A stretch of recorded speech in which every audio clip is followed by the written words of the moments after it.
പച്ചക്കറി കൃഷി എന്നൊക്കെ പറഞ്ഞാൽ അതൊക്കെ ഒരു തുടർക്കഥയാണ്. അതിങ്ങനെ ആവർത്തിച്ചുകൊണ്ടിരിക്കണം. ഒരു വിള പൊട്ടിച്ചു കഴിഞ്ഞാൽ മറ്റൊരു വിള തുടങ്ങണം, എന്നെങ്കിലേ അതിൽ കാര്യമുള്ളൂ. പച്ചക്കറി കൃഷി എന്ന് മാത്രമല്ല, നമ്മൾ കഴിക്കാൻ ഉപയോഗിക്കുന്ന, നമ്മൾ ഭക്ഷണമായിട്ട് ഉപയോഗിക്കുന്ന ഏതൊന്നാണെങ്കിലും അത് തുടർന്നുകൊണ്ടിരിക്കണം. തെങ്ങ്, മാവ്, പഴവർഗ്ഗങ്ങൾ എന്ന പോലെ, കുരുമുളക് എന്ന പോലെ അല്ല. അപ്പോൾ അതൊക്കെയെന്ന് പറഞ്ഞാൽ ഒരു പ്രാവശ്യം നമ്മൾ നട്ടുപിടിപ്പിച്ച് വളർത്തിക്കൊണ്ട് വന്നാൽ മതി. ആവർത്തനത്തിൻ്റെ കഥയില്ല.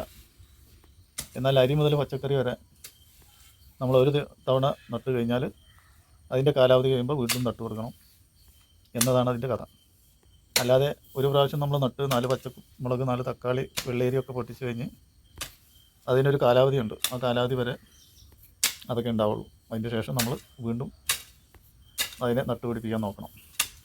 എന്നെങ്കിലും നമ്മളെ വീട്ടിലൊക്കെ എല്ലാ ദിവസവും പച്ചക്കറിയും മറ്റുമൊക്കെ ഉണ്ടായിക്കൊണ്ടിരിക്കും. അപ്പോൾ അതാണ് ഇവിടെ ചെയ്തുകൊണ്ടിരിക്കുന്നത്. ഒരു വിള അതിൻ്റെ കാലാവധി ആവുന്നതിന് മുമ്പേ നമ്മൾ മറ്റൊരു വിള തുടങ്ങണം. അപ്പോൾ അതിൻ്റെ പണിപ്പുരയിലാണെന്ന്. പ്രത്യേകിച്ച് വേനലിൻ്റെ തുടക്കത്തിലൊക്കെയാണ് പച്ചക്കറി കൃഷിയൊക്കെ എല്ലാവരും അതിലേക്ക് ഇറങ്ങാറുള്ളത്.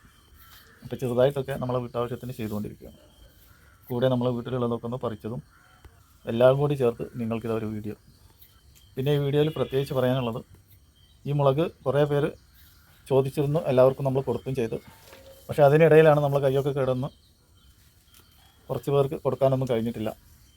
അപ്പോൾ അങ്ങനെയുള്ള ആവശ്യക്കാരൊക്കെ ഉണ്ടെങ്കിൽ ചോദിച്ച് തുടങ്ങാം.